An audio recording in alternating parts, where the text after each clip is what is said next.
Hello, Bill Johnson here with another Prevost maintenance moment. Well, I should have done a before and after picture of my water bay. I've replaced the pumps, replaced the tubing, put in a pressure regulator, which is over here. Here's the pumps, and a new accumulator, which I think you can see back there in the back. The old system was really in bad shape. It was leaking, particularly on the hot water heater connections, and in addition it had a lot of Goyen valves that there were switches inside the coach that you could push to either drain the system or fill the system. Now there's different philosophies on this. I personally prefer simplicity and ease of access on a coach that's this old. It's a 95 coach, and the Goyen valves, well, neat to push the button and have everything work, started to have some issues in that if you get any particles or anything underneath the valve, it's not going to close. So I actually had trouble getting one of the valves to close. So I decided I'm just going to redo the whole system, get rid of the Goyen valves, make it all mechanical, make it easy to access and easy to fix and easy to monitor for leaks. There's actually were some leaks that had gone undetected because everything was walled off. There were walls here and there was a wall here. Originally there was a big hose reel here that didn't work, just a place for leaks. The pumps were old. Well, they still worked. They were original. Of course, Goyen valves here, and there were drain Goyen valves in the back. So I ripped it all out, including the accumulator, which I found had busted and wasn't even working any longer. So what you're looking at is the new and improved system. I'm not going to put the walls back in. I'm going to leave them open so I can see if there's any leaks. I actually had a shower leak, you can see back there, that had been sort of forming on top of the tank, and of course with all the walls you can't see those things. So I did also replace the shower drain as part of this, and so I'm pretty pleased with the way it's turned out. Now the original pumps that were in the coach were SureFlow, but they were I think they were 2088 series. Oh, by the way, here's a pile of everything I've ripped out, including the old accumulator. So the piping that Country Coach did was really not as simple as it could have been, and it needed to be replaced. So that's a whole container of stuff. They had used a lot of shark bites, which are good, but really unnecessary. So all that came out. Here are the old pumps. You can see they were 2088 series pumps, and these are not available anymore. You can find them, I guess, on eBay here and there, but they're an obsolete model of pump. Now these were 12-volt pumps. Sorry for the upside down view here. 4 amps. So I needed to find a replacement for these pumps, 2.8 gallon per minute. Well, after some searching, I found the replacement for those valves, or for those pumps, are the SureFlow pumps you see there. And these are SureFlow 4028 pumps is what I put in. 5 amps, and you'll see 2.3 gallons per minute. They're very quiet pumps. There's 2 of them. I also put the inline strainers on the suction side of the pump coming from the tank. And those strainers, I believe these were the strainers with a swivel nut. So they just screwed right onto the inlet of the pump. And the bottom unscrews so that you can clean them if you ever need to. Put a new hose. Bought the SureFlow plastic fittings, 90, and plumbed it all in. The tubing is PEX, and there's a couple of different type of PEX crimps. You can either use a copper rings, or you can use those style, which they have a little smaller tool, so if you have trouble accessing the area, it's easier to crimp those. A lot of this I made on the bench and then put it in here and made one crimp. Okay, so those are the pumps. Again, very quiet. What's unique about these pumps is they have what's called a they say it's a bypass pump. There's no need for an accumulator. Well, I did put the accumulator back in because I wanted to have the initial surge of water.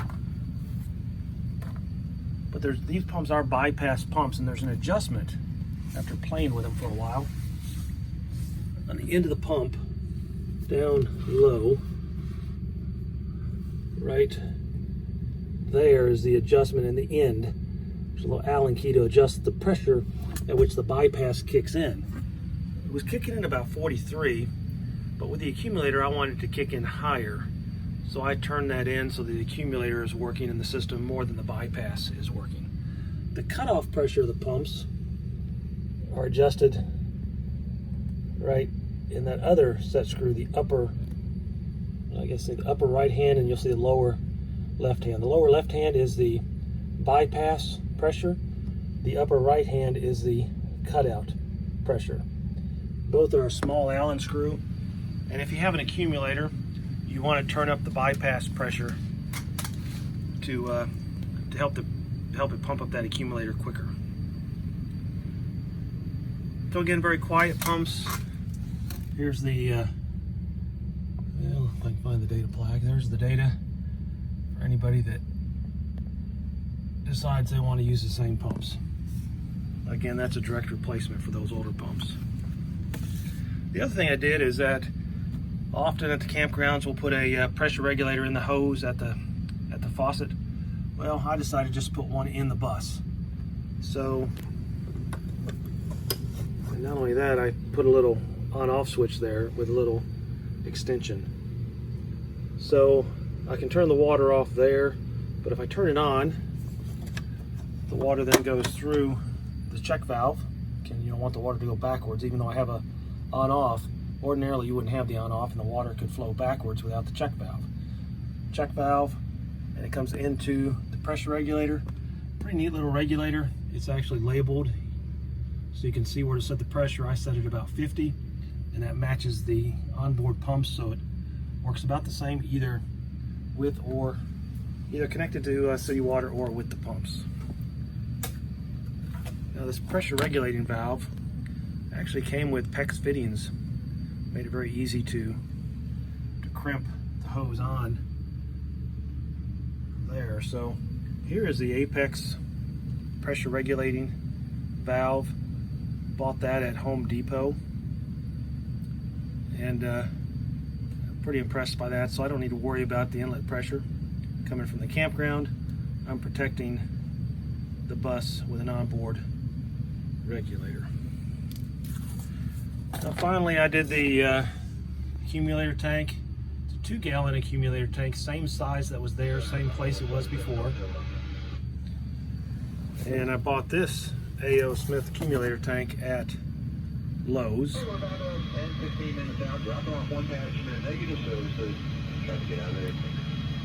I got my aviation radio going in the background, apology for that, but thank you.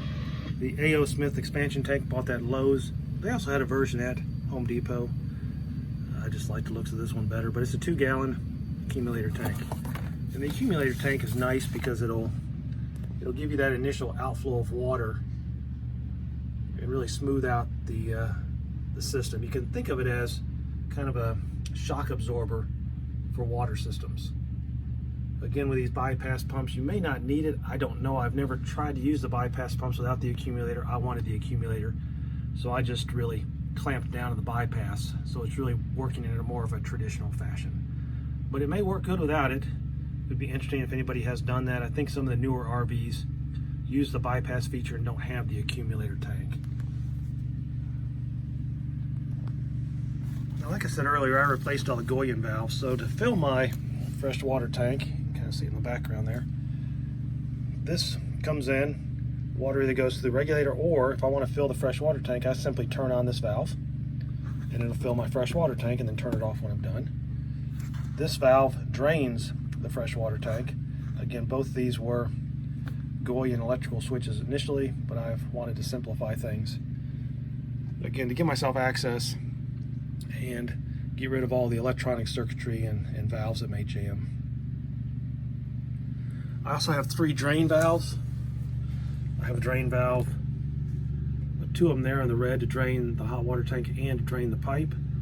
I also have a valve to shut off the cold water going to the hot water heater. And there is a cold water drain valve. In addition to draining the tank, there's a cold water drain valve here that allows me to drain the accumulator tank and all the associated cold water piping. So I connected it up to the existing hot water heaters. At some point I'll probably replace those, but they are still working and they're very expensive. So when I do that, I'll further clean this bay up and maybe put a bigger tank in there. But for now, I feel good about the water system. There's no leaks, it's tight, good pressure. Here's a manual fill valve as well. And that's going to be useful for sanitizing the system. I'll use a funnel and dump some sanitizer in there from time to time and circulate in the system. But ordinarily, I would just fill it using my manual valve right there. And of course, the city water connects here. I put a little extension on there. That's not needed, but I just put it on there to make it easy for me testing at the moment. And on-off switch up in there. Okay, that's the progress today. I hope this helps someone else thinking about doing the same thing.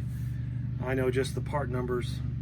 I searched around for quite a long time finding part numbers. So maybe those part numbers will help others. Okay, well that's all for now. Have a good evening.